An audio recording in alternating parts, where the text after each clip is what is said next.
Olá, bom dia a todos, bom dia Rio Grande do Sul, 11 horas e 32 minutos, hoje é terça-feira, dia 7 de dezembro. E atenção, uma família usava o agronegócio como fachada para transportar cocaína. E esse é o primeiro destaque de hoje com o colega Lucas Abate. Bom dia, Lucas.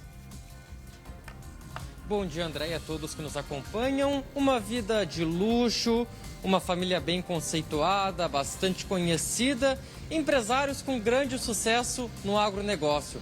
Só que não, André. A Polícia Federal descobriu que por trás de tudo isso estava o tráfico de drogas. Um valor milionário que era movimentado. Daqui a pouco eu volto aqui da Polícia Federal com os detalhes dessa operação que prendeu 9 pessoas hoje. Ok, até daqui a pouco. Obrigado, Lucas. 11h33, acompanhando tudo o que acontece no julgamento da Boate Kiss. O destaque de agora é com a Gabriela Lerina. Oi, Gabi.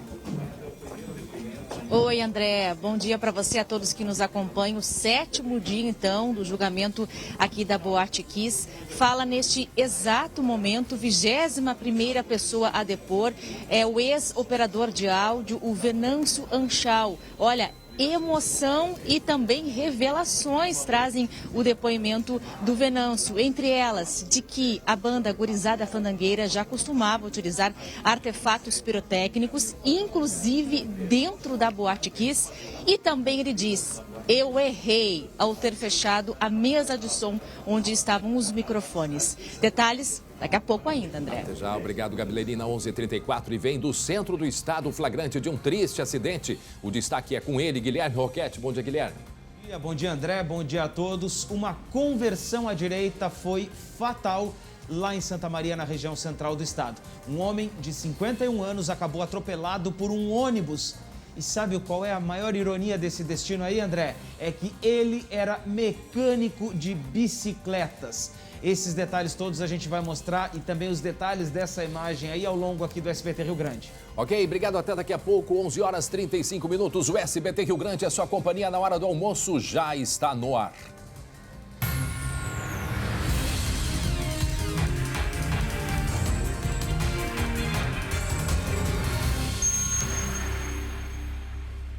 E olha só, daqui a pouquinho a gente vai falar mais sobre o pedido de Natal do pequeno Hector, de apenas 7 anos de idade. Ele mandou uma cartinha para o Papai Noel, com um pedido, digamos assim, inusitado. Eu sei que você também vai se surpreender e até se emocionar com essa história que a gente vai contar em seguida. Já, portanto, a gente vai revelar o que é que este menino, o Hector, da região sul aqui do estado, pediu de presente para o Papai Noel. Em seguida, a gente vai dizer o que é, inclusive as pessoas vão poder colaborar com esta família que, neste momento, está precisando de muita ajuda. 11h35, tem um recado muito importante. Estamos no último mês do ano. E que ano?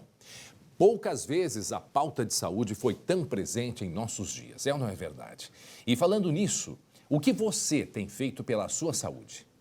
Que tal ter um 2022 mais tranquilo, cuidando de você e da sua família? O plano de saúde da IBCM é a melhor alternativa para você. Olha só por quê. Porque oferece diversas especialidades médicas, terapias, fisioterapia e odontologia. Tudo isto sem coparticipação alguma. E mais, você tem a certeza do valor que você vai pagar, já que ele também não muda de acordo com a idade. E para tudo ficar ainda melhor, o plano de saúde da IBCM não terá reajuste de valor neste final de ano. Motivos para cuidar da sua saúde e da saúde da sua família. A IBCM tem motivos de sobra. Ligue 0800 647 5511 ou chame aqui no WhatsApp que está aparecendo na sua tela. IBCM, o plano de saúde feito para o servidor público municipal e estadual. Muito bem, agora 11 horas e 37 minutos, 11h37. Estamos no 7º dia do julgamento da Boate Kiss. Hoje mais 3 pessoas devem ser ouvidas. A colega Gabi Lerina está no Fórum Central aqui em Porto Alegre e vai atualizar as informações para a gente, não é mesmo, Gabi? Isso, André. 21ª pessoa que está prestando depoimento aqui no julgamento da Kiss, como eu já trouxe as informações um pouco antes, na abertura aqui do jornal de hoje. Quem está falando ainda, então, é o Venâncio Anchal é ex-operador da mesa de áudio da banda Gurizada Fandangueira e está trazendo, né, de que forma que aconteceu, o relato dele. Olha, por diversos momentos, André, foi preciso até dar uma certa pausa durante a fala do Venâncio, porque ele se emocionou bastante, ficou bastante nervoso ao relatar todo o momento da tragédia. Ele já tinha uma experiência, trabalhava não só com a banda Gurizada Fandangueira na Kiss, mas também com outras bandas também. Trouxe as informações, então, de como foi o relato. Ele estava na mesa de áudio quando aconteceu o incêndio, estava de cabeça baixa, não percebeu num primeiro momento o que estava ocorrendo. E aí, quando ele levanta o rosto, ele percebe, já vê uma movimentação. E aí que é uma frase muito impactante que ele disse aqui dentro, que é a seguinte, André. Ele disse, eu errei. Aliás, isso numa crise de choro, porque ele ficou muito nervoso ao afirmar isso, dizendo que errou ao ter feito o quê? Baixado o áudio dos microfones, porque ele imaginou, ficou com medo, segundo o relato dele, que pudesse pegar fogo na mesa de áudio dele. Então ele baixou o áudio dos microfones e aí dessa forma não foi possível, por exemplo, avisar as pessoas, os frequentadores que estavam dentro da boate que havia iniciado um fogo. Então, por outros momentos também ele acabou se emocionando, né, André, quando ele relembrou que a esposa dele estava grávida, estava quase ganhando o bebê naquele momento da tragédia da Kiss, e que ele estava bastante impactado com aquilo, ficou muito nervoso, inclusive acabou nem procurando diretamente o atendimento médico para ele, porque ele estava com medo de que a esposa dele tivesse algum problema na hora que fosse ganhar o bebê, acabou procurando por atendimento e precisou ficar internado dias depois, ainda quando saiu lá da Kiss. Então, um depoimento cheio de detalhes, continua o depoimento por aqui, é bem aqui atrás de mim, a gente já sabe, tem esse ponto que eu estou do lado de fora aqui do julgamento, que a gente não pode acessar nesse exato momento. André, aguardando para ver qual vai ser o andamento do dia, ainda tem previsão de 2 outros depoimentos, que é de uma arquiteta e também de um major do Corpo de Bombeiros lá de Santa Maria. Logo mais, então, a gente não sabe bem o horário de quando isso vai acontecer, mas deve ter, dentro de alguns minutos, uma interrupção para a pausa para o almoço. Certo. E aí vem Nívia da Silva Braido, que é a arquiteta da acusação, indicada pela acusação, ou seja, pelo Ministério Público, que recusou fazer um projeto estético porque não tinha um responsável técnico para Kiss. E também deve encerrar o dia de hoje, eu digo deve, porque geralmente nos últimos dias o juiz, em acordo com as partes, tem colocado sempre um depoimento a mais, do Gerson da Rosa Pereira, que é ex-chefe do Estado-Maior do 4º Comando Regional dos Bombeiros de Santa Maria, da defesa de Elisandro Spor. Mas logo mais eu vou trazer mais informações sobre esse depoimento do Corpo de Bombeiros, viu, André? Que tem uma revelação sobre esse depoimento. Ah, é? Agora, André, o que nos chamou a atenção também hoje sim, André. O que nos chamou a atenção aqui hoje também foi a movimentação dos familiares com a chegada de um familiar que veio de Santo André, lá em São Paulo, interior paulista, para poder acompanhar o júri aqui. Ele foi muito abraçado pelas pessoas quando ele chegou aqui. É o senhor Paulo, e ele perdeu o filho Rafael no incêndio da Boate Kiss, e nós conversamos com ele. Vamos ouvir então. O que fica de nós, para nós, é o que nós vivemos com eles. Alguns com mais tempo, outros com menos tempo. Meu filho se foi com 32 anos. Então, as lembranças nossas não são lembranças da morte, são lembranças da vida. Esse é um consolo importante ouvir o depoimento de um pai, Gabi. A gente sabe que para todos, Gabi, para todas as pessoas, especialmente os familiares, né, reviver esse terror que foi aquela madrugada, Gabi. Já há 7 dias, né, se falando em detalhes, as pessoas se emocionando, as pessoas revivendo, relembrando, né, e temos aí mais alguns dias pela frente, não se sabe ao certo quantos dias. Já foram ouvidas 21 pessoas nesse momento, são ao todo 28 pessoas, ainda 28 depoimentos, aí depois começa a fase, né, dos interrogatórios. Então, eu imagino que para as famílias, certamente, as famílias e todos que se envolveram nisso, todos que estiveram envolvidos, cada um com a sua dor, né? O tamanho da sua dor, mas é um momento muito delicado, mas importante de se passar, afinal de contas já são aí quase 9 anos, não é, Gabi? Exatamente, André. Então, toda vez que chega um familiar, ainda mais ele, o seu Paulo, que passou por uma intervenção, por um problema cardíaco, veio lá, se deslocou com a esposa de Santo André, lá no ABC Paulista, até Porto Alegre, esperou um ok do médico para que ele pudesse vir aqui. Então, é importante esse acolhimento, né, esse carinho entre os familiares, os parentes das vítimas. Mas, André, a gente também tem trechos... Sim. A gente tem trechos do depoente desse exato momento, certo, que é o Venâncio Anchal, os melhores momentos dele até agora, ele que continua falando, iniciou por volta das 9h10 da manhã o depoimento dele. Vamos ouvir os principais trechos até agora. No microfone foi feito algum anúncio do fogo? Não, porque quando o outro rapaz sobe no palco, eu não tenho a dimensão, não imagino o que esteja acontecendo e eu desabilito o áudio dos microfones. Eu desabilitei. Errei. Mas desabilitei o áudio. Mas eles permaneceram no palco depois de o senhor ter desabilitado o áudio? Só o primeiro combate. E quando eu vejo que eles fazem menção de sair, que larga o extintor no chão e sai, eu também saio. Uma vítima chamada Bárbara Campagnol. O senhor sabe quem que é essa vítima? Não. A dona Bárbara, ela chegou a ver essa voz de segurança. Ela ouviu a voz do segurança? No microfone. Não sei qual microfone o segurança falou, senhora. Não tinha microfone para que o segurança pudesse falar. E nós temos uma outra vítima sobrevivente, que eu não sei se o senhor conhece, Saulo Maurício Rodrigues Preixard, que estava ali no gargarejo. Sabe o que é gargarejo? Não. Está ali na frente do palco. Isso. Tá. Que ele diz expressamente que que ele viu, porque ele estava ali, que o som, né? E ele diz assim que ele tem claro, sentimentos em relação à banda, mas que as pessoas que estavam no palco apenas largaram as coisas e saíram correndo e o microfone estava aberto.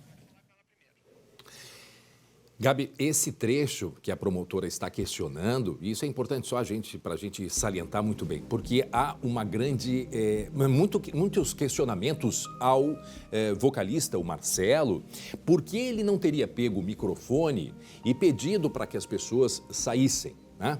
Sempre se questionou. E aí, agora, traz esta informação o Venâncio, né, que, como nós dissemos, ele era técnico de som, né, da banda Gurizada Fandangueira. Ele disse, num momento do depoimento, que ele errou, porque o Marcelo está sendo muito questionado porque não falou, mas ele errou ao ter desligado o microfone, o que não ficou muito claro quais foram para mim não ficou muito claro quais as razões, até se tu tivesse detalhe aí para a gente salientar. Então, esse é o questionamento que faz ali a promotora. Como que o microfone está desligado se uma das vítimas que foi testemunha, acho que foi a Natália que ela falou, né? Natália, o nome da depoente, disse que sim, que alguém teria pego o microfone e falado algo. Então, são estes pontos, né, que estão sendo detalhados e é importante serem esclarecidos, até porque isso foi um fato considerado bastante importante. O momento em que, em meio a todo o início do incêndio, a orientação de saída ela seria talvez essencial, né?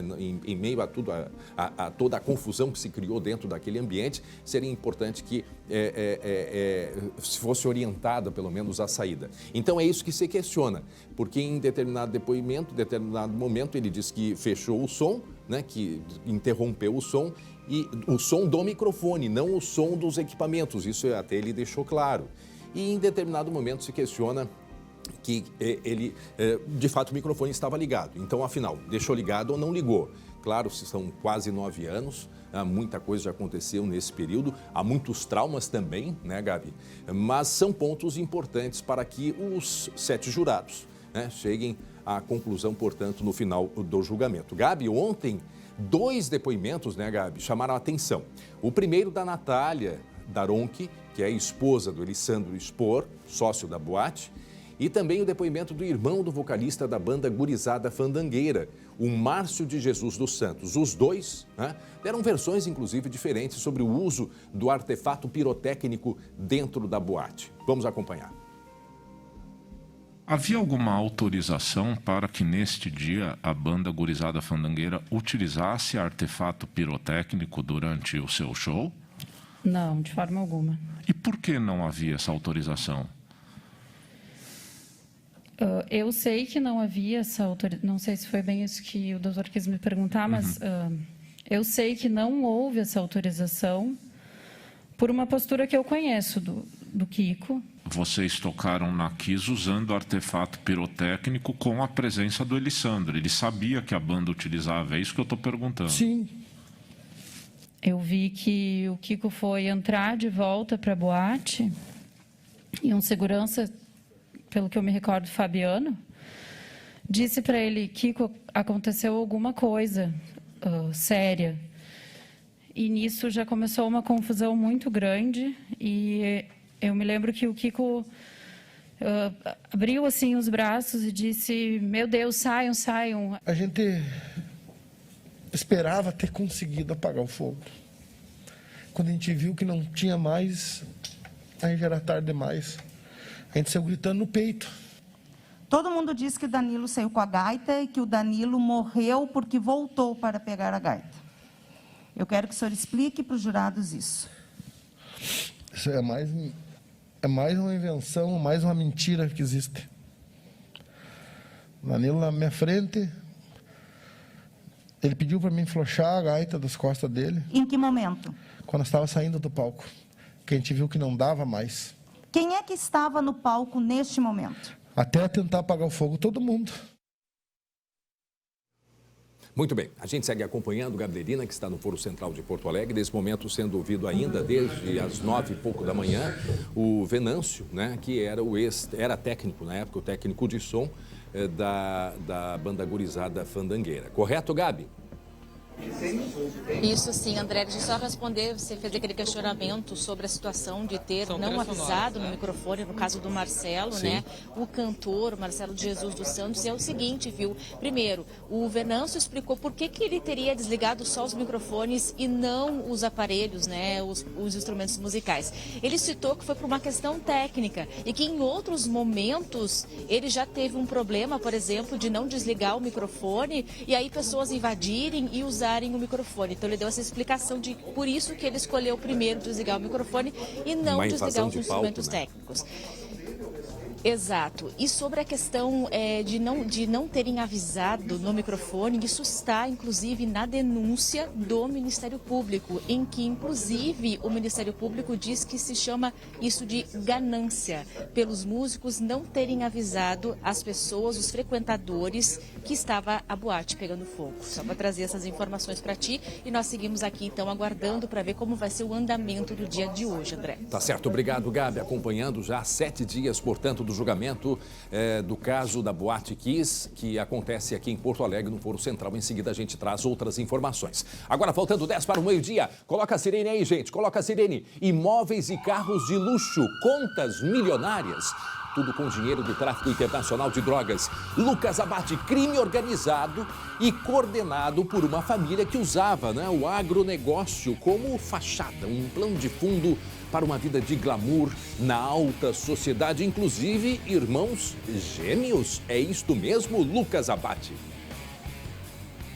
E até por isso, André, pela complexidade dessa história, vou pedir um reforço aí. Opa. Vou pedir um reforço para me ajudar a contar como era essa família do mal, os gêmeos do mal. Olha só, André, aqui do meu lado... Esses gêmeos, vai aparecer? esses Cadê gêmeos o outro Lucas aí? Esses são do bem que eu estou vendo, né, Lucas? Eu estou vendo dois Lucas. Esses são os gêmeos do bem. Talvez um deles seja do mal, mas esse aqui, o que está falando mesmo, eu sou o gêmeo do bem. Tá certo. André, vamos colocar, tira o gêmeo do bem para a gente contar a história dos gêmeos do mal, que foram presos hoje nessa operação da Polícia Federal, lá no Mato Grosso do Sul, em vários estados e aqui também no Rio Grande do Sul.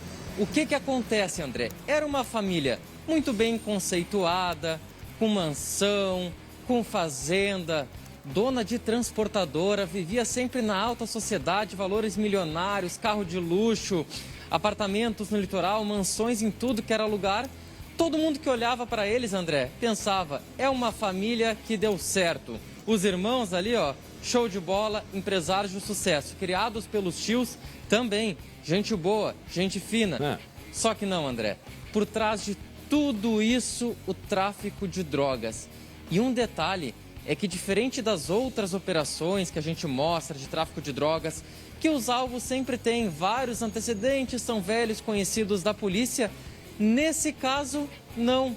Eram pessoas da sociedade comum, digamos assim, que viviam ali tranquilamente, acima de qualquer suspeita, mas tinham esses valores e muito dinheiro, quase 50 milhões de reais em patrimônios, que eram oriundos do tráfico de drogas. Essa imagem é do Mato Grosso, né? Do Mato Grosso, porque a operação foi também no Mato Grosso e aqui no Rio Grande do Sul. Lucas vai repetir pra gente, 11 horas e 53 minutos, para quem está chegando agora.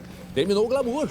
5 pessoas presas em Capão da Canoa, Taquara, Parobé e também em Porto Alegre. Desta operação contra o tráfico de drogas e por trás disso a vida de luxo. Inclusive, a gente percebe ali a polícia chegando, fazendo a operação neste local, parece um sítio, até uma fazenda, sendo no Mato Grosso.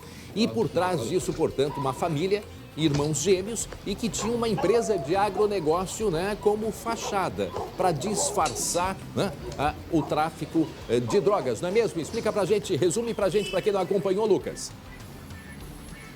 Só essa fazenda, André, que aparece nas imagens que a polícia foi hoje de manhã, que fica lá no Mato Grosso do Sul, avaliada em 10 milhões de reais. Nossa. O que eles faziam nessa fazenda? Supostamente plantavam grãos, criavam gados e era dali a origem de todo o dinheiro. Só que, André, acontecia algumas coisas estranhas nessa fazenda. Por exemplo, eles compravam 300 cabeças de gado.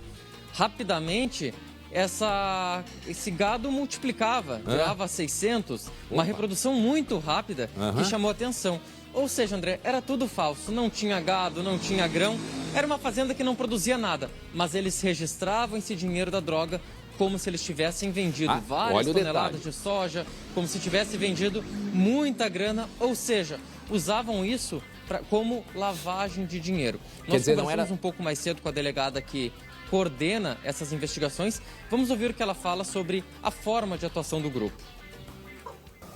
A organização criminosa revelada na investigação denominada Operação Gêmeos, ela era chefiada por um núcleo familiar, basicamente familiar. Era um casal e seus sobrinhos gêmeos, que foi por esse casal criado, utilizando-se de parentes mais próximos, como a esposa, ex-esposa, irmãs, cunhados, e aí abaixo deles uma rede operacional sem vínculo familiar.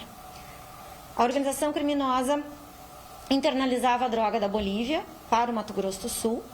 A partir dali, a droga descia em compartimento oculto de caminhões para o Rio Grande do Sul, onde era descarregada, distribuída para clientes e retornava o recurso também pela via terrestre.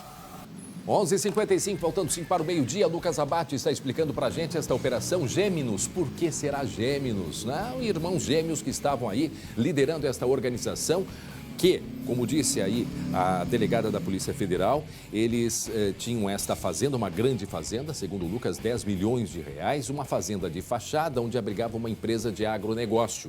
E aí se acha que tinha criação de gado, absolutamente nada, era tudo falso. A empresa sim talvez fosse verdadeira, mas o resto era falso. Então esta operação que teve aqui no Rio Grande do Sul e também no Mato Grosso do Sul, prendendo pelo menos, são 5 integrantes presos, 40 carros e 52 imóveis a polícia apreendeu nesta operação contra o tráfico. Então imagina a quantidade de dinheiro por trás disso tudo. E as imagens mostram, olha aí as joias. André. Olha a caixa de joias que foi apreendida, eu acho que foi lá no Mato Grosso do Sul também, esta caixa de joias, sem falar de armamento e dinheiro que estava escondido, inclusive embaixo da pia, não é mesmo, Lucas? André, e uma atualização agora, 9 presos até o momento, 9 presos nessa operação, alguns deles presos aqui no Rio Grande do Sul. Com relação aos bens, André, eu vou repetir esse valor, que é até difícil da gente imaginar. É uma loteria, 50 milhões de reais em bens, carros, olha só em veículo, e muitos deles veículos de luxo, 70 carros que a polícia identificou que fazem parte dessa quadrilha. 52 imóveis, incluindo essa fazenda lá no Mato Grosso do Sul, uma mansão aqui em Capão da Canoa, no litoral do Rio Grande do Sul. Olha aí o detalhe, só porque, Lucas, espalhados olha o pelo detalhe, Brasil. só o detalhe, desculpa te interromper aqui, a imagem está mostrando a janela, hein, ô Guilherme Roquete, que está na redação. Olha a casa, isso em Capão da Canoa, uma das residências, inclusive, né, a janela que abre automaticamente. Olha a casa de luxo, Guilherme. Ô André, isso aí parece que a gente está aqui num programa de arquitetura, mas não é. Isso é um programa jornalístico e policial. Isso era a casa do crime. Uma casa com piscina, uma casa com jacuzzi, uma casa com parede de vidro. Eu nunca tinha visto, André, parede de vidro, a não ser em alguns lugares que eu não vou citar quais. Mas eu nunca tinha visto uma casa com parede de vidro assim que nem essa aí. E olha a quantidade, bom, as joias apreendidas, cordões de ouro, olha o detalhe da janela, isso em Capão da Canoa, uma casa de luxo, ali ao fundo a piscina, do lado da piscina tem a banheira, janelas que abrem eletronicamente, quer dizer, uma vida de luxo. As informações que temos, 5 foram presos no Rio Grande do Sul e outros 4 presos aonde então, Lucas? Porque o Lucas atualizou, são 9 presos, né? 9 presos, André, no Mato Grosso do Sul. Tá. O núcleo dessa quadrilha, esses irmãos, os tios, as pessoas mais acima na quadrilha foram presos lá no Mato Grosso do Sul, alguns inclusive nessa fazenda de 10 milhões de reais. A chegada da polícia. André, só para completar a lista de apreensões de bens que foram identificados com essa quadrilha, jet skis também vários, a gente não tem a quantidade, mas vários foram apreendidos e que soma um grande valor e dinheiro. André. Com tudo isso, André, claro, levavam uma vida de luxo, como explica novamente a delegada. O núcleo familiar era um núcleo bastante conceituado na região deles, no Mato Grosso do Sul. Não registravam condenações antecedentes. Alguns da parte operacional já tinham antecedentes criminais, mas a grande maioria deles nunca havia sido alvo da repressão estatal. O patrimônio desses alvos é superior a 40 milhões de reais. Uma única fazenda hoje sequestrada, ela está avaliada em 10 milhões de reais. Eram veículos de luxo. O fluxo financeiro, através de interpostas pessoas em contas bancárias de laranja, era muito grande, de forma que todos os principais investigados tinham, sim, um padrão de vida bastante alto. Meio-dia em ponto, coloca a sirene, estamos acompanhando uma grande operação da Polícia Federal, o colega Lucas Abate trazendo os detalhes, está aí a fazenda no Mato Grosso do Sul. É o crime organizado e organizado pela família, inclusive irmãos gêmeos que comandavam esta grande empresa do crime, empresa de fachada, empresa de agronegócio. Esta fazenda apreendida 10 milhões de reais, ali o momento da chegada da polícia com a metralhadora. Dentro da casa, uma quantidade enorme de dinheiro que foi encontrada. Percebam pelo volume, o montante de dinheiro. Para aí a caixa de joias. Na caixa de joias, a gente observa, volta ali um pouquinho, na caixa de joias. Olha o que era a caixa de joias. Ouro, brilhante, cordões, e olha, e que cordões, hein, Guilherme?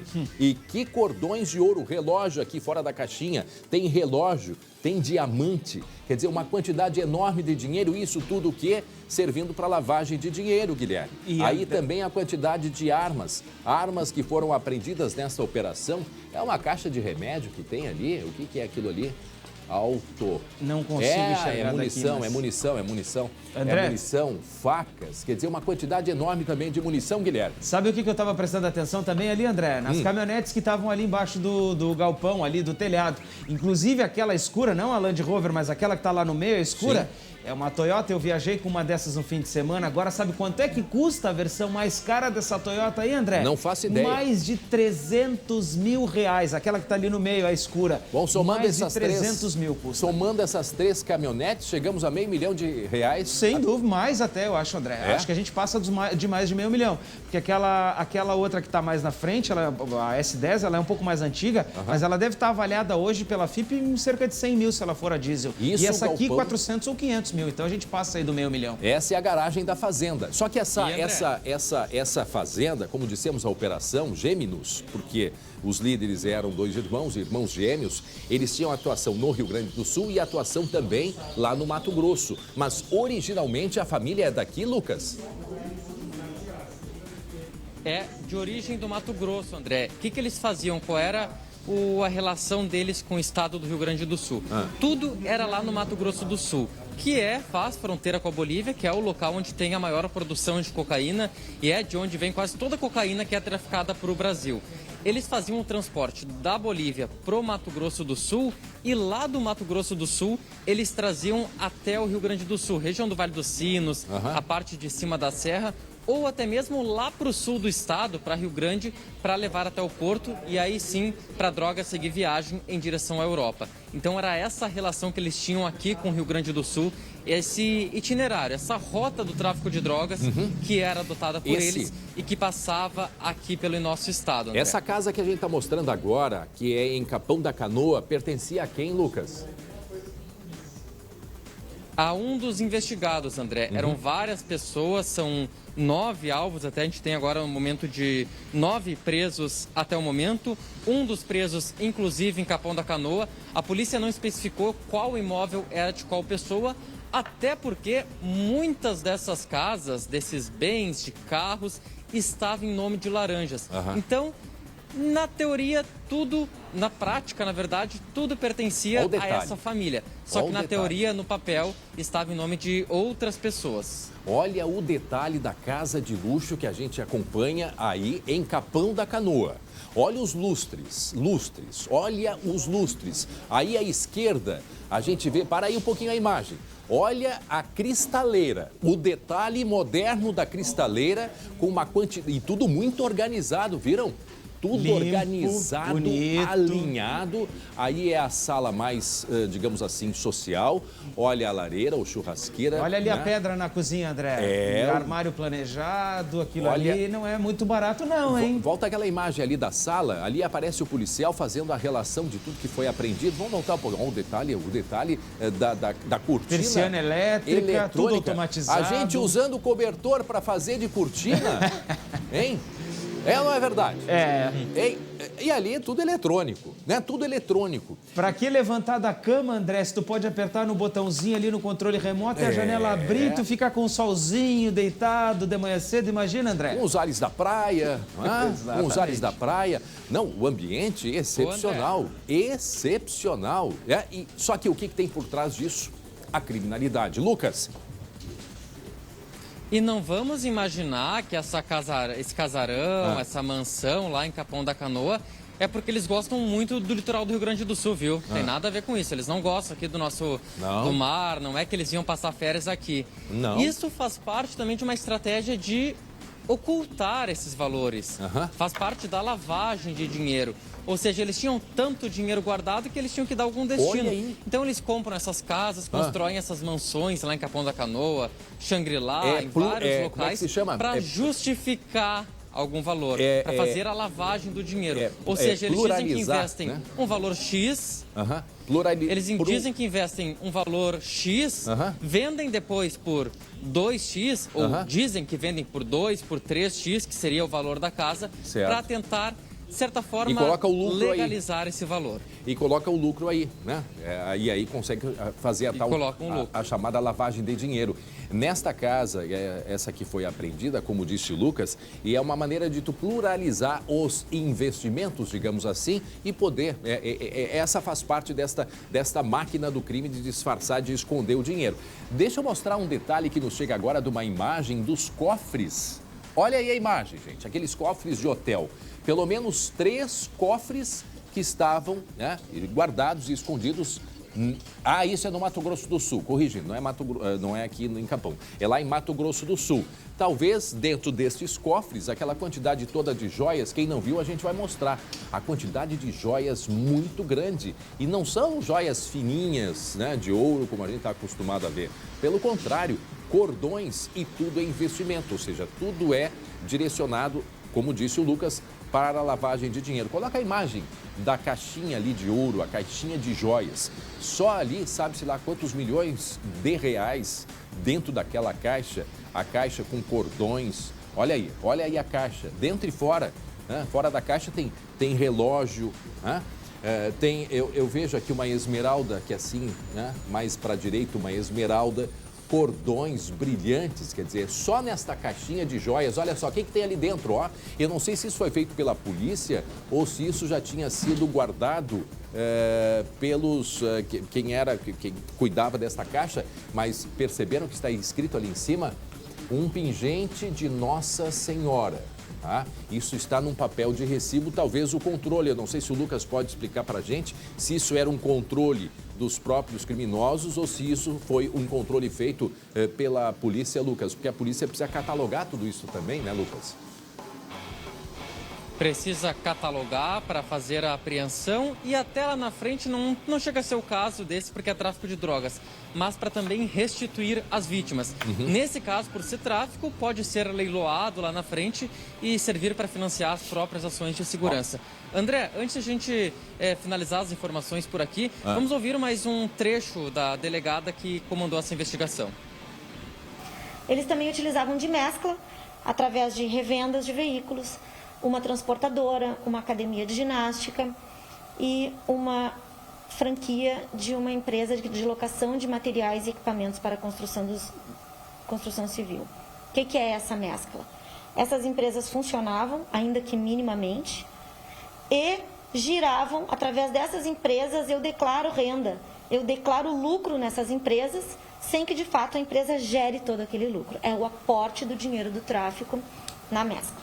Agora, 12:09, o Lucas Abate acompanhando, portanto, esta operação que aconteceu no Rio Grande do Sul e também em Mato Grosso do Sul. O momento da operação lá no Mato Grosso do Sul, nessa fazenda, avaliada em 10 milhões de reais. A gente percebe, digamos assim, a habilidade que tem essas pessoas para ganhar dinheiro. Por que não fazem para o bem? É essa a pergunta que a gente faz. Olha aí a fazenda, a entrada onde a gente falou dos carros ali, a garagem dos carros, só ali pelo menos 3 caminhonetes que somam mais de R$500 mil. As 3 juntas, e a outra parte aí da casa, pelo que eu percebi, também tinha um lugar ali para carros. Agora já é uma das casas que foram apreendidas aqui no litoral gaúcho, aqui em Capão da Canoa, uma casa de luxo, com piscina, com banheira de hidromassagem, quer dizer, uma casa de um luxo extremo. Vejam os detalhes, tudo isso fazendo parte, portanto, do rol de investimentos que era o dinheiro usado para a lavagem de dinheiro usado pela criminalidade. Portanto, foram 9 presos, sendo líderes 2 irmãos gêmeos. Agora essa imagem é nova, eu não tinha visto. É lá na fazenda aquela ali? Aquela imagem da piscina? Aí os cofres na fazenda. Aquela imagem eu não tinha visto da piscina. A imagem da piscina eu acho que é nova. Essa aí é nova também. Vamos colocar, esse aí é o momento que os policiais estão fazendo a averiguação da quantidade de dinheiro. Olha o detalhe da fazenda. Ali à direita, o galpão, o galpão garagem com 3 caminhonetes. Olha o detalhe das araras na entrada dessa fazenda lá no Mato Grosso do Sul. Quer dizer, uma fazenda grande, tanto é que é avaliada em 10 milhões de reais. 10 milhões de reais essa fazenda que fazia parte. Olha ali a casa, isso é a casa. Olha o que é a vida de luxo, gente. Olha os detalhes desta residência, toda em vidros. Essa aí já é a casa de Capão da Canoa que foi apreendida. O Lucas volta daqui a pouco com outras informações, se tiver ainda desta operação, e também com uma outra operação que aconteceu aqui na região metropolitana, também ligada ao tráfico de drogas, não é mesmo, Lucas? Essa, André, com um pouco menos de luxo, mas mais uma vez envolvendo uma grande quantidade de drogas. Em seguida, o Lucas volta trazendo outras informações. Daí a Polícia Federal chegando na fazenda, que aconteceu hoje de manhã essa operação. E em seguida a gente traz outros detalhes. 12:11, atenção para imagens fortes e exclusivas. Olha o que aconteceu. O ciclista, ele morreu atropelado por um ônibus, isso foi em Santa Maria, região central do estado. Olha ali o momento que o ciclista está quase na esquina. O ônibus vem e atropela. Um homem de 51 anos. O Guilherme tem os detalhes desse acidente que aconteceu ontem em Santa Maria, não é mesmo, Guilherme? Exatamente, André. E, lamentavelmente, aconteceu por volta do meio-dia lá em Santa Maria. Vou dizer de novo que eu já falei aqui uma vez. A gente estava aqui apresentando, mostrando as notícias no SBT Rio Grande. Esse fato estava acontecendo ontem ao meio-dia lá em Santa Maria. Esse acidente, André, ele aconteceu na esquina da rua Venâncio Soares com a rua Caldas Júnior, bairro Passo da Areia, lá em Santa Maria.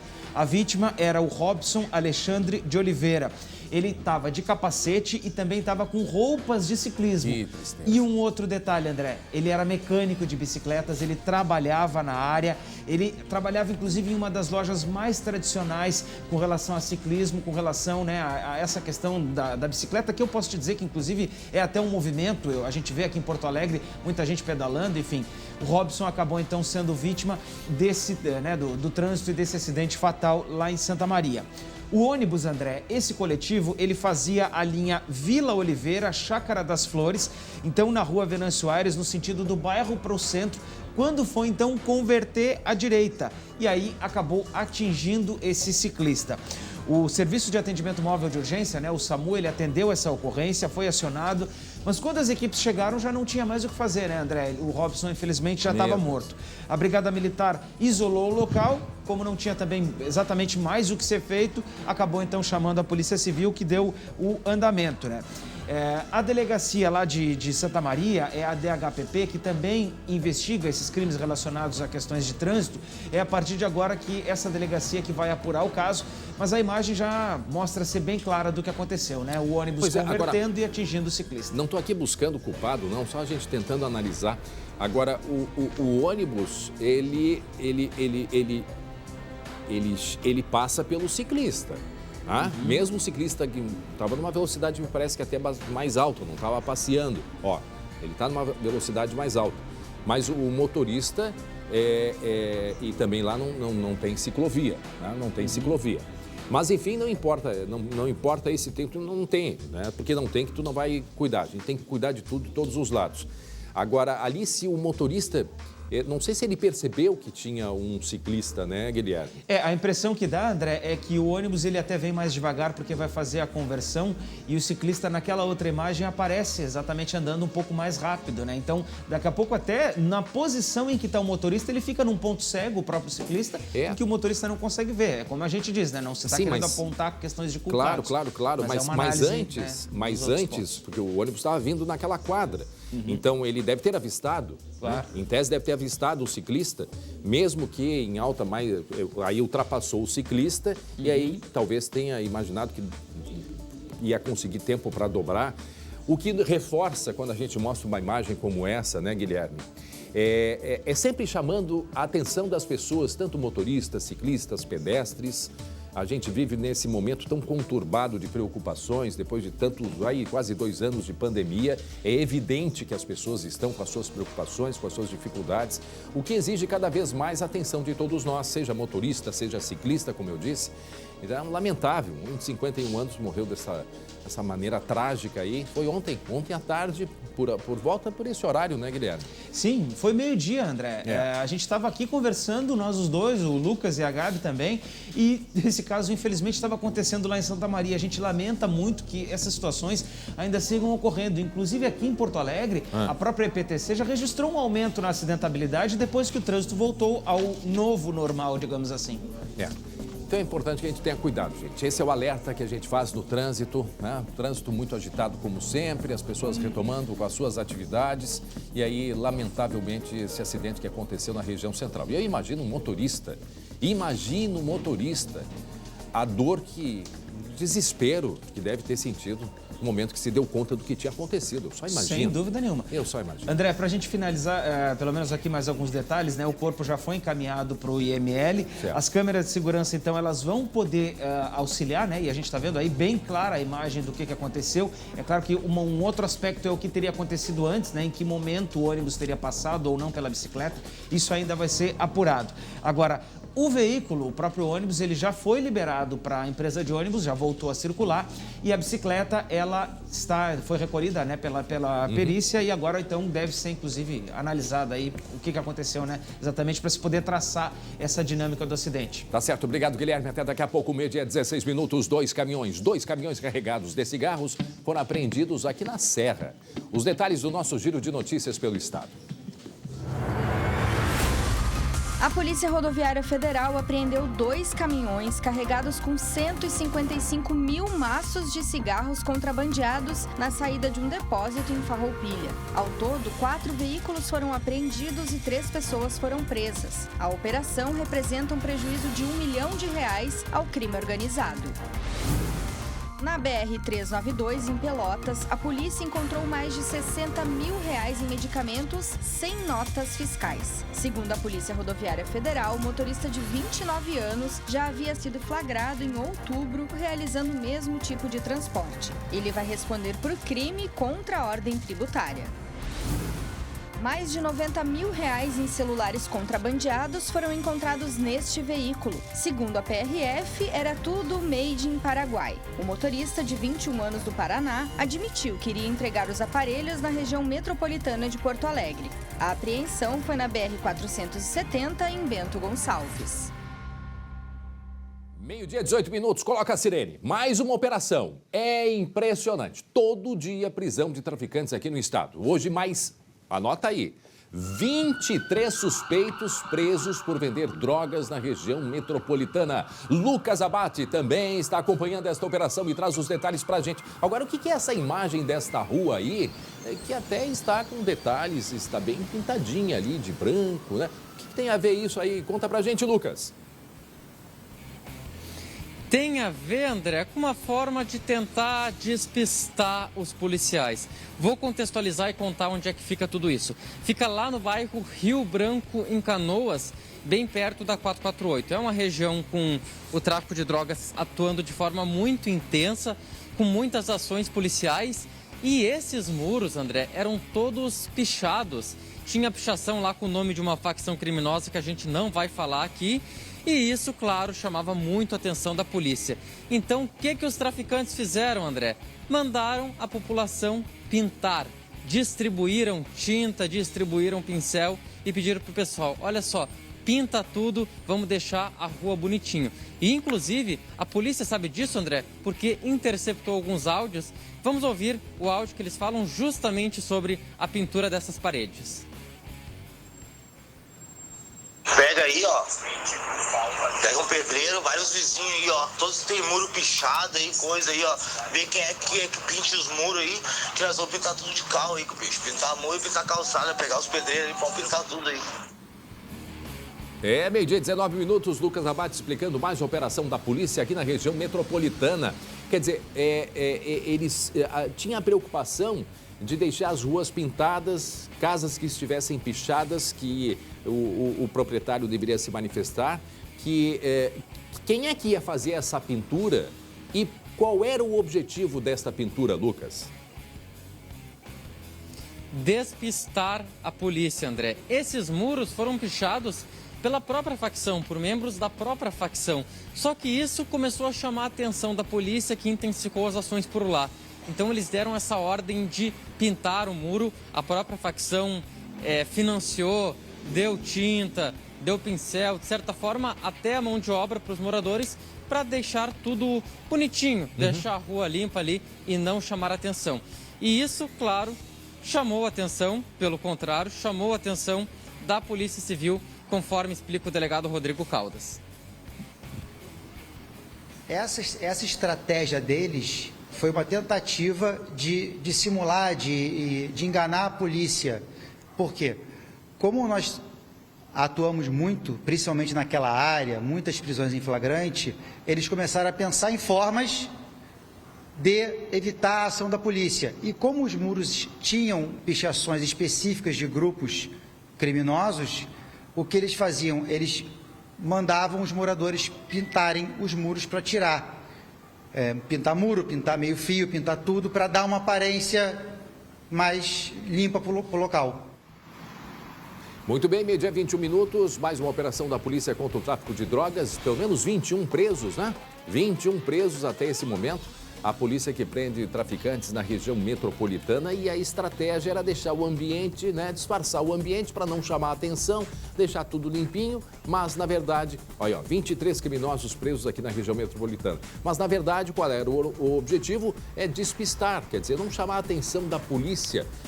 Mas isso, por que será que não chamaria a atenção da polícia estando tudo pintadinho, hein, Lucas? O que acontece, André? Como é que era? A gente tem as imagens da rua lá pintada já de branco. Antes, esses paredões tinham as inscrições de uma facção. Tem uma facção que usa um número bem característico que identifica que a área é dominada por aquela facção.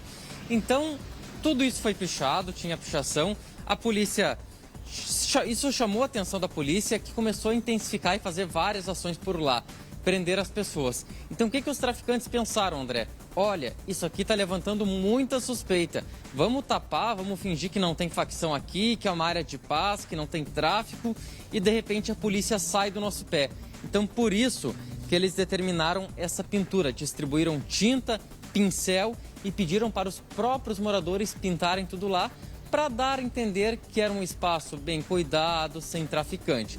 Só que, como a gente viu pela operação de hoje, não deu muito certo, tanto é que tem 23 presos. Agora, André, lembra daquele caderninho, tu disse que ia fazer uma vez, com as gírias dos traficantes? Pois é. Tem mais uma para ti aí, André. Vou Tem anotar. mais uma que também é nova para mim. Qual que é? Vamos fazer o seguinte, vamos ouvir um segundo áudio interceptado pela investigação. Tá bom. E daí depois eu explico Depois o traduz. termo, o que significa esse termo. Combinado.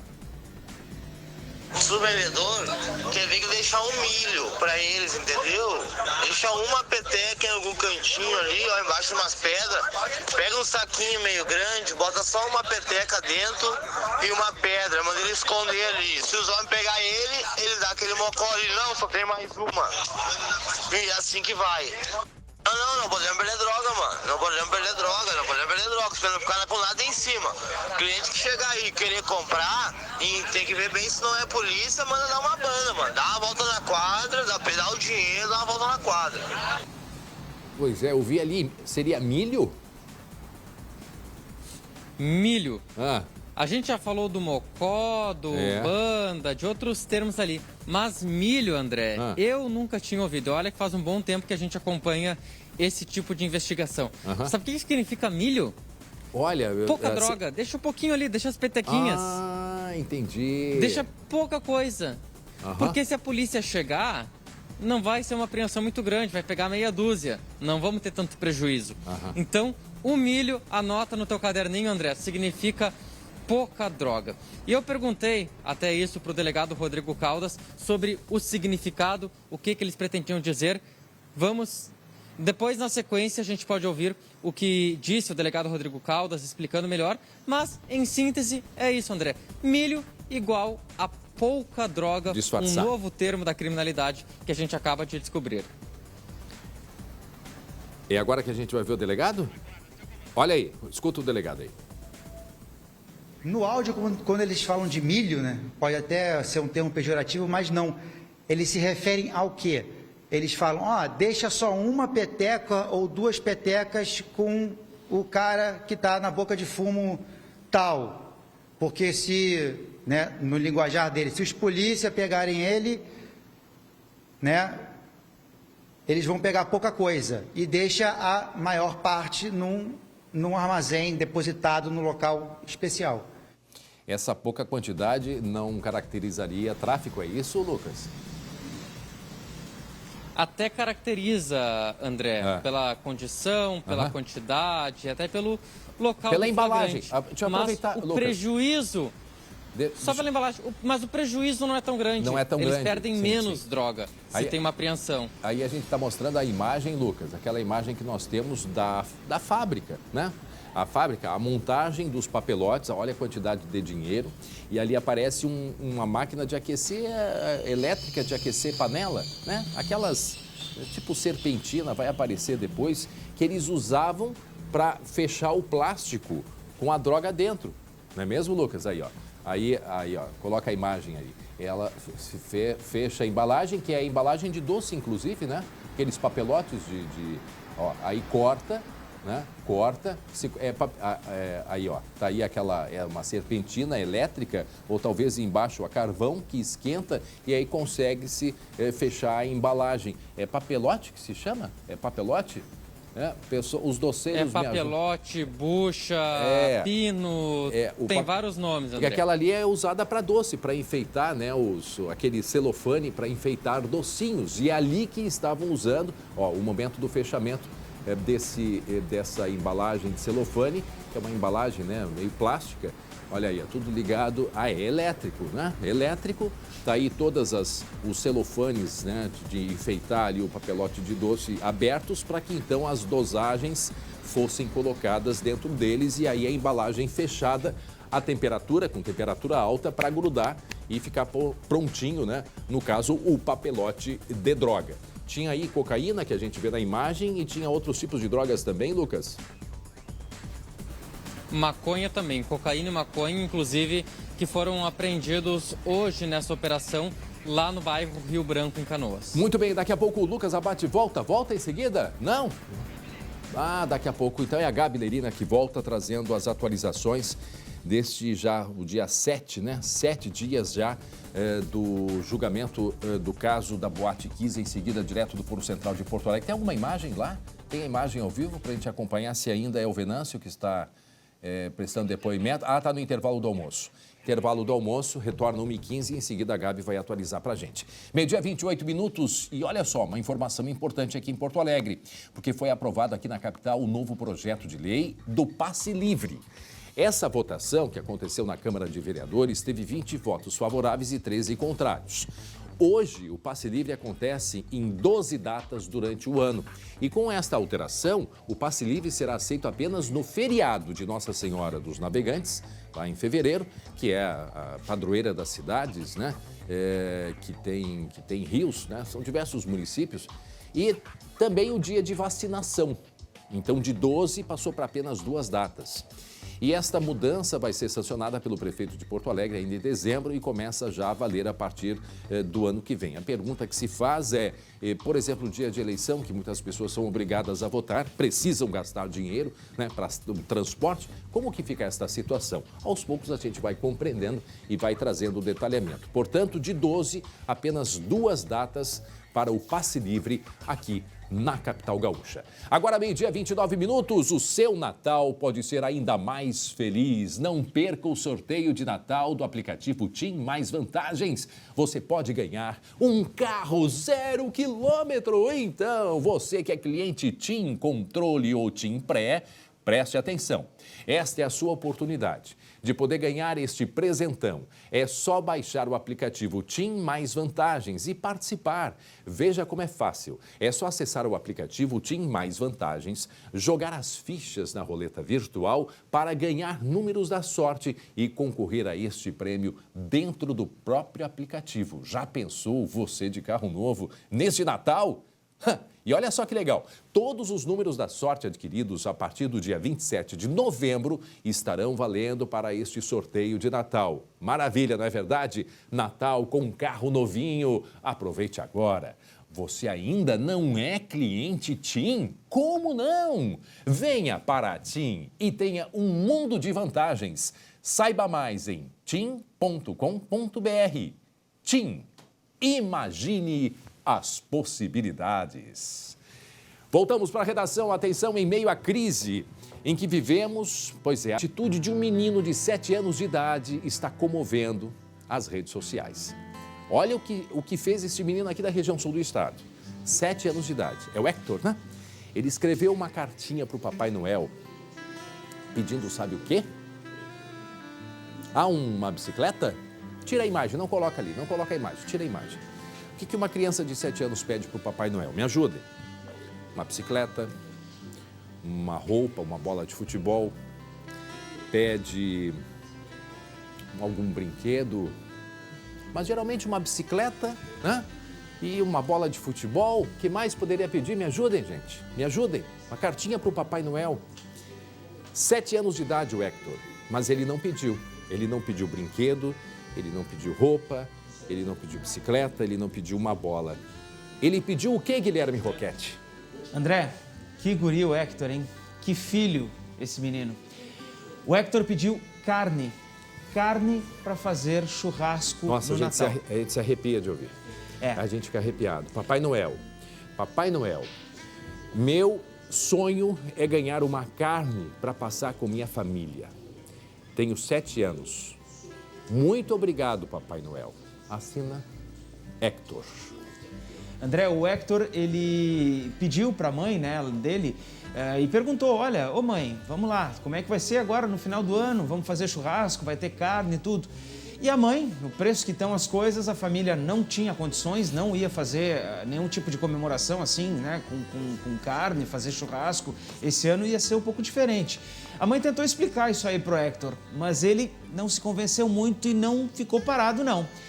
Foi lá, escreveu uma cartinha pro Papai Noel e mandou. E essa cartinha aí, então, viralizou, né? Acabou, então, chegando aqui até para os nossos conhecimentos, foi para a rede social, chegou aqui para a gente no SBT e a gente também está aqui apoiando a família do Hector e mostrando exatamente esse pedido dele de querer, né? Ao invés de pedir bicicleta, brinquedo, qualquer coisa, ele pediu carne para a família dele fazer churrasco. Da onde que ele é, Guilherme? O pessoal aqui vai me passar a informação certinha, mas eu sei... de Arroio Grande, é isso? Isso, Arroio Grande. Eu fiquei quando eu estava ouvindo aqui, eu fiquei Rio Grande. Não, é que a gente fica muito comovido e o Guilherme sabe muito bem, Arroio Grande é muito pertinho bem. De Jaguarão. Do lado lá. Né? É uma região que tem uma produção agrícola, criação, né, de gado muito grande. O que, em tese, até seria mais fácil, né? Um acesso mais fácil. Agora, vejam a dificuldade, o que mostra aí a dificuldade no momento que a gente vive. O sonho, como ele disse, ali a cartinha que o Hector escreveu, com a letra dele, Papai Noel, meu sonho é ganhar uma carne para passar com minha família. Tenho 7 anos, muito obrigado, Papai Noel. E ali tem um telefone, que é um Pix, né?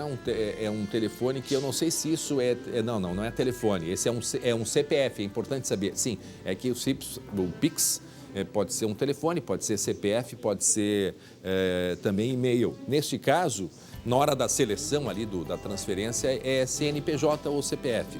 Aí pode ser qualquer um dos dois, você consegue colocar esse número. Agora, eu tenho certeza, hein, Gui? Eu tenho certeza que como ele escreveu ali, para passar com a minha família, passar as festas de final de ano, eu tenho certeza que vai ser, eu tenho certeza que vai ser muito especial para ele. E para ele e para todos nós, porque a gente aprende muito com essas crianças, né? 7 anos de idade. Eu conheço bem lá Arroio Grande, André. Inclusive, passei por Arroio Grande agora, no último final de semana que eu tive na fronteira. E assim, Arroio Grande, apesar de ser uma cidade de muita produção rural, ela é uma cidade que ela não teve um desenvolvimento ainda tão grande, né? Uma cidade até um pouco mais simples, um pouco mais singela. Vive de muitos pequenos comércios, muita gente batalha lá em Arroio Grande para poder, né, quem trabalha no comércio e tudo, até porque são empresas pequenas e muitas vezes são empresas familiares. Então, realmente, esse momento que a gente vive agora de inflação, de maior dificuldade, das coisas estarem mais caras, ele pega em cheio essas pessoas e atinge muito essas cidades pequenas, principalmente até porque, por exemplo, o combustível fica mais caro, as coisas no mercado ficam mais caras. E aí tá aí esse exemplo aí nessa família lá de Arroio Grande. Não, e a gente pede, nós temos aí uma abrangência, né? E inclusive pelas redes sociais, o mundo inteiro, mas especialmente para esta região, eu não tenho dúvidas, que este final de ano vai ser muito, mas muito especial para a família. A terra que é do Barão de Mauá, não é verdade? Isso aí. Barão de Mauá nasceu, né? Em Arroio Grande, que é uma cidade muito bonita, muito acolhedora da fronteira, cerca de quê? 40 quilômetros de Jaguarão? Sim, dá 50, no total de centro a centro dá 50, mas é isso aí, 45, 50 quilômetros. Pois é, aí Arroio Grande, para quem não conhece Arroio Grande, geralmente quem vai para Jaguarão, né? Vai passar, você vai de carro até Pelotas, em Pelotas pega a estrada em direção a Jaguarão, e ali um pouco antes da chegada tem à direita Arroio Grande, e é ali que vive o Hector com a família de 7 anos e que pede para o Papai Noel, né, um pedaço de carne. Gente, tem donos de açougue, tem uma produção riquíssima na região, né? Eu tenho certeza que a gente vai poder voltar aqui e contar essa história, essa bonita história, o desfecho dessa história do Hector, porque certamente ele vai ter um final de ano especial e muito mais que carne. Ele vai ter, espero que tenha assim muitas coisas, e esse é o pedido que a gente faz para que a comunidade se mobilize, não só de Arroio Grande, mas de toda a região, né, Gui? Pois é, ô André, eu estou com o telefone aqui, nós já vamos dar um jeito aqui num Pix aqui, vamos fazer uma reunião entre nós aqui já para poder ajudar o pessoal. Agora, deixa eu te contar uma outra coisa, André, que eu, antes de descer para uma gravação ali na sala do Skype, eu presenciei aqui na produção. O nosso colega, o Brian Brum, acho que estava ligando, conversando com a mãe do Hector, e ele disse assim, é o Brian aqui do SBT? E acho que a mãe do Hector disse, opa, como assim do SBT? Ela ficou até espantada aqui com o nosso contato. Foi isso mesmo? Aí o pessoal me ajuda aí no switch. Né? A mãe do Hector ficou até emocionada com o contato e assim, a gente tá aqui para ajudar. E essa é a forma que a gente tem também de ajudar vocês aí, gente. Os pais do Hector, assim, ó, a gente fica muito feliz, muito emocionado de poder contar esse tipo de história. Eu principalmente porque, enfim, né? Andei lá em Arroio Grande, sou de Jaguarão e tenho muita proximidade lá com essa turma. E aproveite, quem vai para a fronteira, vai conhecer Arroio Grande. A gente também gosta de fazer essa divulgação do nosso estado. Como dissemos, é a cidade, né, do Barão de Mauá, que teve uma grande personagem da história, muito respeitado pelos uruguaios, o nosso Barão de Mauá. Então fica aí o nosso pedido de colaboração, né, para que todos ajudem. O Pix é um CPF, né? 027-537-170-01 é o CPF lá do Pix da família do Hector. Tá esperando ali, enfim, qualquer ajuda, gente. Vamos lá, vamos fazer uma corrente aí de solidariedade. Muito bem, daqui a pouco tem as últimas informações do júri da Boate Kiss, que está acontecendo desde quarta-feira passada. E no futebol, o entrevistado de hoje é um gremista que garantiu que o tricolor não cairia. Denis Abrão vai falar com a gente, logo depois do intervalo. Até já.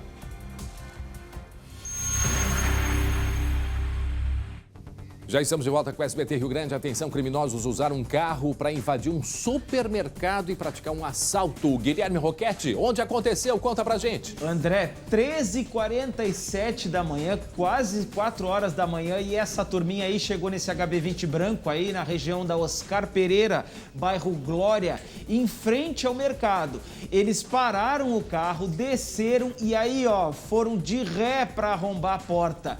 Conseguiram fazer um verdadeiro estrago e entraram no local. Olha o momento agora. Entraram de ré no mercado, André.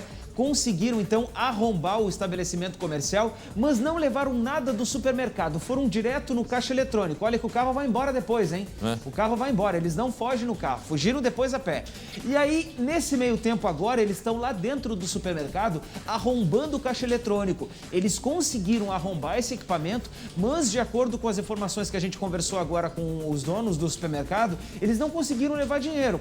Porque logo em seguida, André, o alarme desse estabelecimento ele foi acionado, as equipes tanto do alarme quanto da Brigada Militar e a própria família proprietária lá do mercado foram até o local, mas quando chegaram a turma já tinha, dado no pé, André, já tinha ido embora, se escapou e não foi pega pela polícia até essa manhã. A Brigada Militar, ela isolou a área, os policiais então conseguiram acionar a equipe volante da Polícia Civil para fazer a primeira investigação, André. Muito bem, obrigado pelas informações, Guilherme Roquete, meio-dia 44 minutos, e a gente volta a falar do julgamento da Boate Kiss. Hoje será ouvido o ex-chefe do Comando Regional dos Bombeiros lá de Santa Maria, o Major Gerson da Rosa Pereira. A colega Gabi Lerina traz agora ao vivo as informações. Nesse momento, um intervalo para o almoço, não é mesmo, Gabi? Isso, André, esse intervalo deve ir até 1h15 da tarde, então por isso que nós estamos conseguindo fazer esse ao vivo aqui de dentro do salão onde acontece o julgamento da Kiss. Então, a previsão é de que este depoimento do bombeiro, do major, aconteça hoje e seja o último desta terça-feira. Mas tudo pode acontecer, mas a previsão é de que seja o terceiro e último depoimento desta terça. E em 2015, esse major, ele foi condenado em primeira instância por fraude processual no caso da Boate Kiss, André. Foi uma pena de 6 meses de detenção em regime aberto, revertida para prestação de serviços comunitários e multa. Na sentença da justiça, do juiz, se entendeu que Gerson acrescentou documentos do PPCI da Boate, documentos como, por exemplo, um croquis e também cálculo populacional da Boate dentro deste documento. Então, este deve ser o depoimento do major que deve ocorrer hoje, ainda nessa terça-feira. Então é isso, André, a gente está aqui acompanhando toda a movimentação, como você disse, e um dos momentos também que se debateu hoje de manhã é sobre, e aliás, e que vem se falando sempre aqui, desde que iniciou o julgamento, é saber se os proprietários, os ex-proprietários da Boate Kiss sabiam ou não do uso do artefato pirotécnico dentro da casa noturna. Tanto Elisandro Spor como também a defesa de Mauro Hoffman negam que eles sabiam da existência de que a banda Gurizada Fandangueira utilizaria esse tipo de artefato. Vamos ouvir o que fala sobre essa situação o Ministério Público, que é a acusação, o doutor Davi Medina. Vamos ouvir. Fica muito evidente que é uma tentativa do acusado Elisandro, assim como do sócio dele, o acusado Mauro, dizerem que não tinham conhecimento desta situação. E todo o processo revela que sim, que eles tinham conhecimento desta situação de shows pirotécnicos, o que, aliás, recomenda a própria razão. Não há como proprietários não saberem o que acontece dentro do seu próprio estabelecimento. Muito bem. Nesse momento, como a gente percebe, a Gabi está em frente, né, aos trabalhos, à mesa de trabalhos. À esquerda, inclusive, enxergamos a promotoria. E daqui a pouco a Gabi volta com a gente, né, Gabi? Logo depois da 1h, depois do encerramento do SBT Rio Grande, a gente no SBT News vai trazer as informações, atualizando as informações. Nós vamos hoje conversar com um arquiteto, né? Muito importante também ouvir um arquiteto a respeito de como era e como é hoje, no que se refere às estruturas de locais com uma frequência muito grande de pessoas, o que mudou depois da Lei Kiss, a chamada Lei Kiss, que veio em 2017, com as reformulações depois desta tragédia, no que se refere à segurança dentro de ambientes fechados. Então, daqui a pouco, logo depois do SBT Rio Grande, nós vamos para o SBT News e vamos trazer algumas informações e atualizações sobre o dia 7, já o sétimo dia de julgamento do caso da Boate Kiss. Muito bem, 12h 48 minutos agora, 12h 48, nosso assunto é esporte.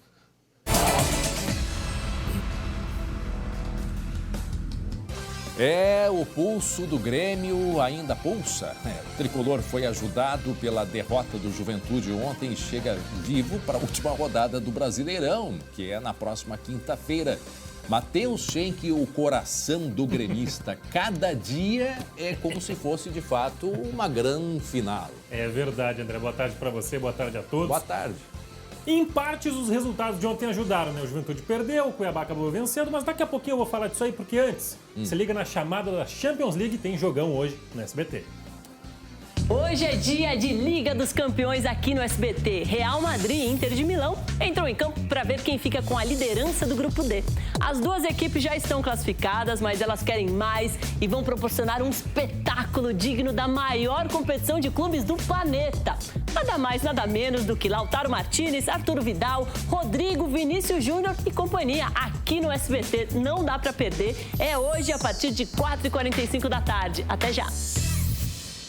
Rapaz, jogão Vinícius Júnior na tela do SBT. Mas agora já vamos para o nosso entrevistado especial, Denis Abraão, vice de futebol do Grêmio. Denis, eu imagino que você esteja bastante confiante para quinta-feira. Então te pergunto, o Grêmio vence o Atlético Mineiro e o Juventude e Bahia vão perder, Denis? Boa tarde. Boa tarde. Eu não vou mudar meu discurso, não. Desde o primeiro dia que eu assumi, há 50 dias, eu disse que o Grêmio não iria cair. E continuo afirmando que o Grêmio não vai cair. Agora, de que forma que isso vai acontecer, não sei. Se fulano vai perder, empatar, ganhar, não sei. O Grêmio tem obrigação de ganhar do Atlético Mineiro em casa. Volto a dizer, o Grêmio tem obrigação de vencer o Atlético Mineiro. Aí depois os resultados outros, eu não tenho dúvida que serão favoráveis ao Grêmio. Mas a nossa obrigação é ganhar do Atlético Mineiro. E nós vamos ganhar do Atlético Mineiro, porque é a nossa obrigação e o momento requer sacrifício, requer muita luta, muita garra, muita humildade em cada um cumprir sua tarefa dentro de campo e dessa forma, até porque o Atlético Mineiro é campeão brasileiro, está preocupado com a Copa do Brasil e o foco dele é na Copa do Brasil, não é mais no Campeonato Brasileiro, do qual ele já é campeão. E o Grêmio vai com tudo, com toda a sua força máxima, apesar dos desfalques. Nós não temos 11 jogadores, nós temos 24, 40, 30... 35, Hoje um pouquinho menos, 28, devido à redução que nós tivemos que fazer há 2 semanas atrás. Nós temos a confiança e a convicção numa grande partida, uma grande vitória do Grêmio. E os confrontos paralelos vão ocorrer e vão ser a favor do Grêmio, se Deus quiser. Ô, Denis, justamente eu queria te perguntar sobre isso. Eu tenho certeza que você realmente confia muito no Grêmio. Você tem falado reiteradas vezes que o Grêmio não vai cair. Mas o Grêmio confia que o Juventude e o Bahia vão perder? Olha, isso aí é o inacreditável de Almeida, né? Isso aí é a imortalidade tricolor. Agora, o Juventude, eu não sei se o Juventude vai perder, se o Juventude vai ganhar, se o Juventude vai empatar. Isso aí só Deus sabe. Agora, se o Juventude vier para jogar contra com o Corinthians, pelo empate ele corre risco de cair. Então ele vai ter que ganhar do Corinthians, ele vai ter que atacar o Corinthians. E aí é bom pro Corinthians, né? E o Corinthians é um grande time, né? Vamos combinar. E o Corinthians tem muita coisa em disputa ainda. Uma vaga mais acima representa mais 2 milhões de reais pro Corinthians. Será que o Corinthians não quer mais 2 milhões de reais? Eu duvido que ele não queira 2 milhões de reais nos dias de hoje. E da mesma forma o Fortaleza vai jogar um clássico contra o Bahia, que tomou 4, o Fortaleza tomou 4 do Bahia na decisão da Copa do Nordeste, e onde poupou o jogador para ir com um tanque cheio contra o Bahia, para tirar o Bahia da Série A. Vice-presidente André... tudo isso que eu sei, eu não sei mais absolutamente nada.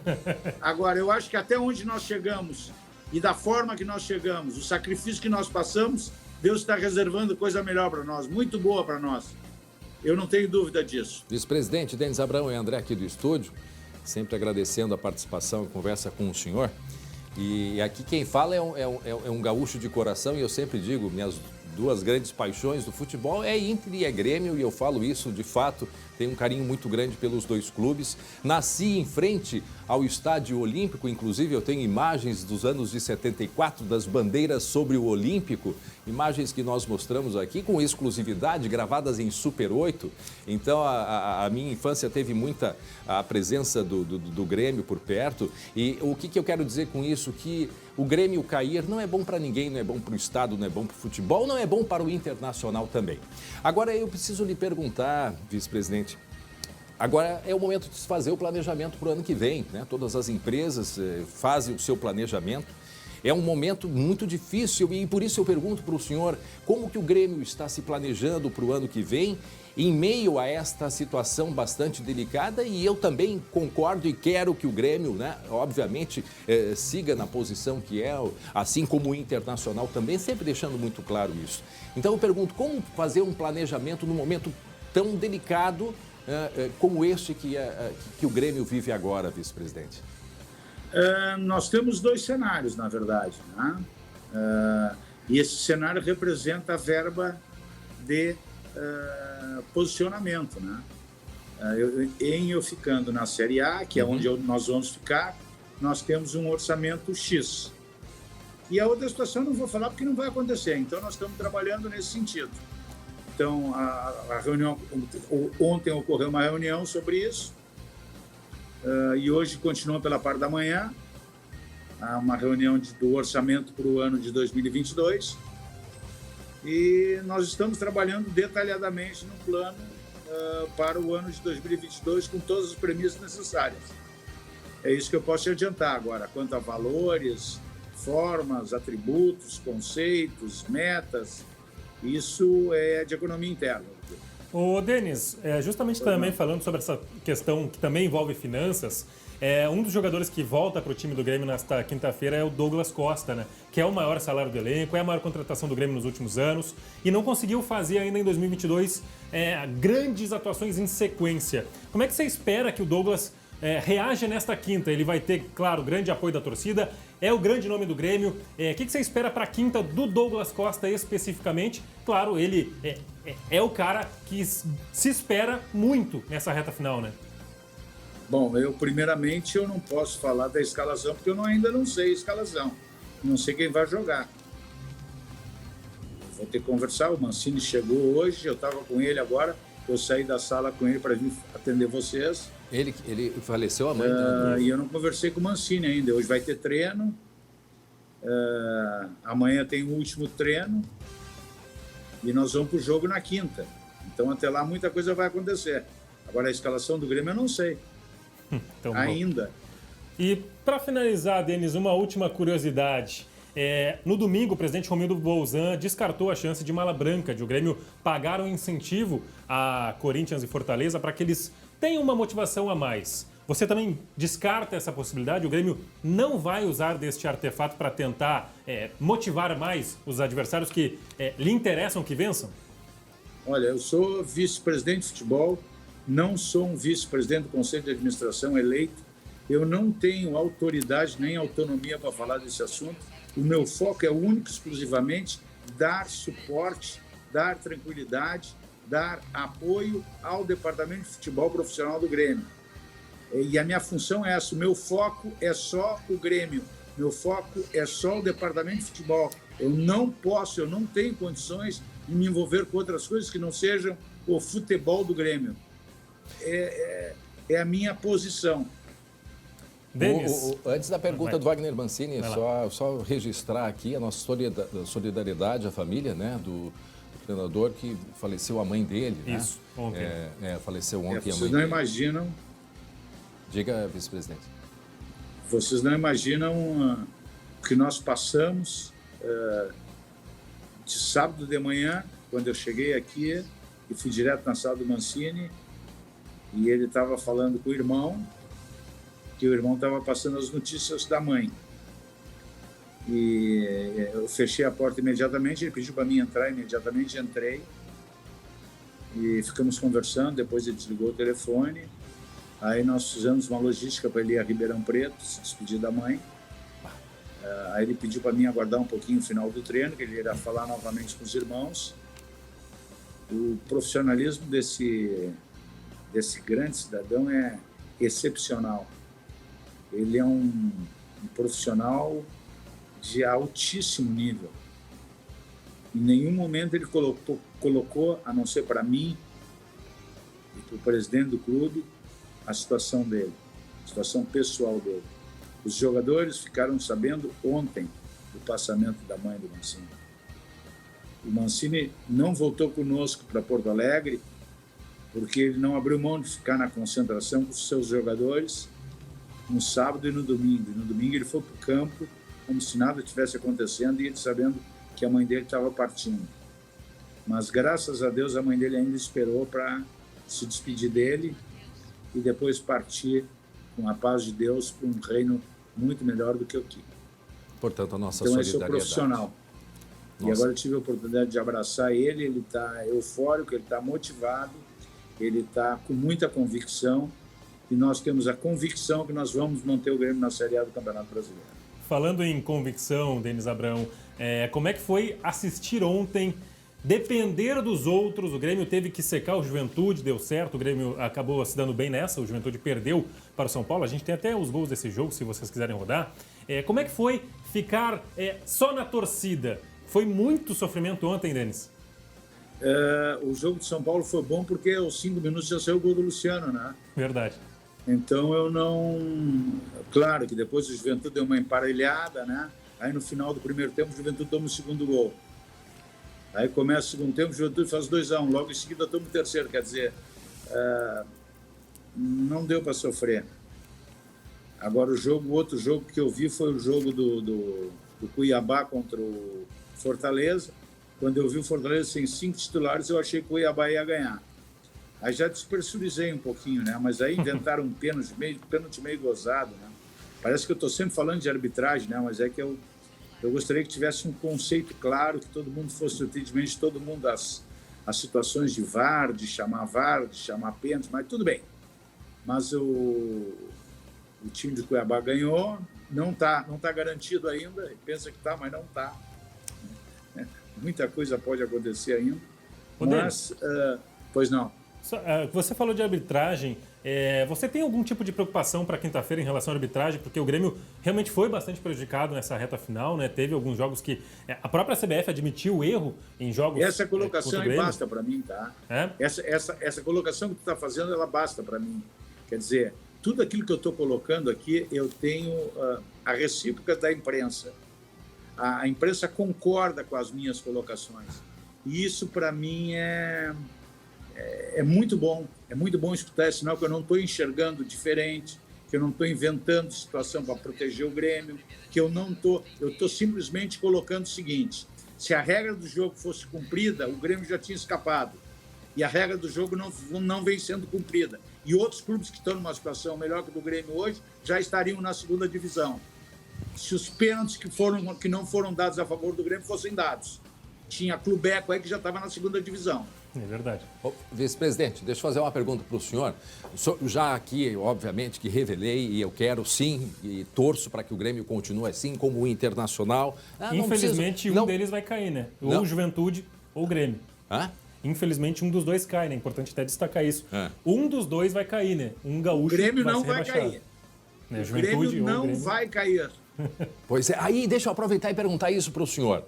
Olhando para o nosso torcedor gremista, o senhor revelasse um pouquinho e até desse aí uma ideia para os torcedores. Tem alguma superstição, tem algum discurso, tem algum hábito nesse momento? Tem o que é que motiva, e a gente vê o brilho nos seus olhos e no seu sorriso nesse momento também, vice-presidente.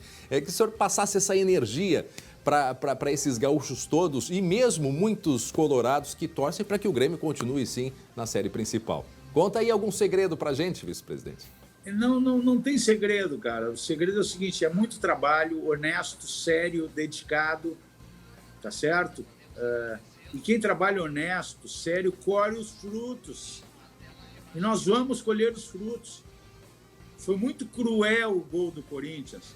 Foi muito cruel os pênaltis não marcados a favor do Grêmio. Foi muito cruel os erros cometidos. Foi muito cruel as declarações da ouvidoria da CBF. Foi muito cruel os erros de arbitragem contra o Grêmio. Por que a minha convicção? Porque existe um ser maior que no momento certo vai agir a favor do Grêmio. Então tá. Denis Abrão, vice de futebol do Grêmio. Essa é a minha força. Legal. Tomara eu que acredito, não é da boca para fora. Eu estou dizendo isso há 13 rodadas, desde que eu assumi o departamento de futebol. Eu estou dizendo e repito, o Grêmio não vai cair. Olha aí. Bacana. Grande abraço, vice-presidente. Obrigado, Denis Abrão. Valeu. Disponha sempre, é um prazer falar com vocês. Parabéns pelo programa. Muito obrigado, abraço. André, agora eu vou chamar a atenção para você e para o amigo que está aí em casa. O que tem que acontecer? Só para a gente passar e ficar certinho. O que tem que acontecer para o Grêmio não cair? Vai pintar na tela para você. Primeiramente, o Grêmio tem que vencer. Não tem outra história. O Grêmio tem que vencer o Atlético Mineiro quinta-feira na Arena. E aliado a isso, o Juventude tem que perder no Alfredo Jaconi para o Corinthians. E o Bahia perder para o Fortaleza no Castelão. Esses 3 resultados acontecendo, o Grêmio vai evitar o rebaixamento, vai continuar na Série A. André, de novo, é uma pena. Ou o Juventude ou o Grêmio, um dos dois vai cair. Mas é possível e é incrível que o Grêmio chega vivo, o Grêmio mantém as esperanças e tomara que o Grêmio consiga escapar do rebaixamento nesta reta final. Eu imagino o coração do gremista nesse momento, né? Esses dias eu ouvi, quer dizer, cada jogo é como se fosse aquela, na final, aquele drama todo, aquela torcida, verdade. Né? Vamos ver. Luciano, as suas ordens, podemos ir para o Internacional? Eu, sinceramente, não queria falar de Inter, porque a situação está meio feia, né? O Inter vem fazendo feio. Inclusive, fazendo feio, deixando triste o Marcinho Black. Olha aí. Como é que é, filha? O Grêmio vem jogar na Série B. O Grêmio vai perder. A base vem como? E a base vem como? Hoje vai esse balãozinho, irmão. Tem que vender todos, irmão. Os guris na Série B. Hoje é os guris na Série B, olha aí. Hoje não tem desculpa. Tem que fazer 3 pontos aí contra o Atlético Goianiense. E hoje também pode ser o dia D deles.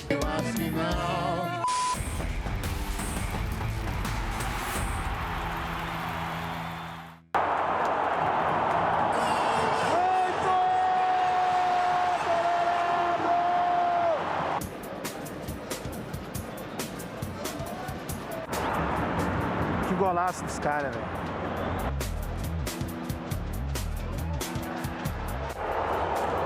O Inter não tá me ajudando. Se não marcar esse cara aí, velho, número 8 do time deles aí, Marlon Freitas, Me ajuda, Inter. É, como diziam os Beatles, né? Help. Aí, agora na loucura. Vê na loucura, então, vamos. Aí, pá! O Inter é muito grande para ficar só torcendo para que o nosso arquirrival caia para a Série B. Tem que mudar, hein? Mudar para 2022. Vou chamar para rodar os gols aí, porque olha, de novo, André, de novo o Inter vacilou no Beira-Rio. O Luciano, nosso editor-chefe, aqui tá um pouco chateado com o Colorado. O Inter saiu na frente com o Yuri Alberto, mas olha esse gol do cara, rapaz do céu. O Baralhas, é com B. Baralhas fez esse gol aí. E depois o Janderson virou 2-1 Atlético Goianiense. E a gente pode olhar a classificação para ver que só um milagre, seu André, coloca o Internacional na fase de... Aliás, na fase de grupos não. Isso aí já foi faz tempo. Na fase prévia da Libertadores. Cadê o Inter, seu André? O Inter já sumiu da primeira metade da tabela. O Inter tá em 12º. Depois a gente pode ver a segunda metade aí. Porque, ó, eu fiquei procurando o Inter na primeira metade e sumiu já. E é impressionante. Olha isso, André. O Inter sumiu da primeira metade, tá ali em 12º. Olha ali. E para ir para Libertadores tem que vencer o Bragantino e os 4 times que estão acima dele tropeçarem. Ficou difícil, né? E aí? Tem que ver o sol apagar também. Para conseguir ir para Libertadores. Ah, mas a chance é muito difícil. É muito difícil. O Inter tem que vencer fora de casa o Bragantino, que é um dos melhores times desse campeonato em casa, e torcer para que 4 times que estão à frente dele, nenhum vença. É um pouquinho difícil, né? Falando nisso, só a sequência do Inter... Mas nós vivemos num momento assim bastante delicado do futebol gaúcho, então vai lá que dê certo. Vamos só finalizar mostrando... Luciano, não fica bravo comigo, Luciano, nosso editor-chefe, que é muito colorado. Olha aí, depois do Grenal, seu Luciano, o Inter desistiu do Brasileirão, é ou não é verdade? 1 vitória, 1 empate, 5 derrotas. Esse aproveitamento aí é melhor só que o do último colocado. Essa trilha foi perfeita pro momento. Parabéns, Douglas. O Inter tá numa maré muito ruim e eu repito o que a gente vinha falando, né? Diego Aguirre não vai continuar pro ano que vem. O Inter vai buscar técnico, que era o Vojvoda do Fortaleza, mas tá difícil essa negociação. Nos próximos dias a gente vai trazer novidades, tá bom, Sandré? Mas pensamento positivo também, assim como com o Grêmio, né? Trazendo essa energia do Denis Abraão. É claro, o Inter precisa dessa energia para conseguir finalizar o ano melhor. Bom, agora a próxima partida de Grêmio e Inter, quando que vai ser? Quinta-feira à noite, Grêmio e Atlético Mineiro na Arena. E também tem Bragantino e Internacional lá em Bragança Paulista e Juventude Corinthians na Serra Gaúcha. Esses os 3 jogos dos gaúchos na reta final. E claro, o SBT vai trazer tudo para você no SBT Rio Grande. É só ficar de olho aqui com a gente. Muito bem. Continua aqui comigo para a gente encerrar. Tá bom. A gente vai encerrando a edição de hoje. Lembrando que daqui a pouco no SBT News a gente vai trazer os detalhes, como está. Já recomeçou a sessão de julgamento? Ainda não, está no intervalo do almoço. Hoje o 7º dia já do julgamento da Boate Kiss. Não se sabe ao certo ainda se tem quantos mais dias pela frente. A ideia é que pelo menos domingo, segunda-feira ainda possa seguir todos os dias, inclusive sábado e domingo, o julgamento do caso da Kiss. Então, em seguida, no SBT News a gente vai trazer outros detalhes. Agradecemos a sua audiência, a sua companhia. A gente se encontra amanhã. Hoje, a segunda edição com o Glauco Paza. Até amanhã. Uma boa tarde a todos.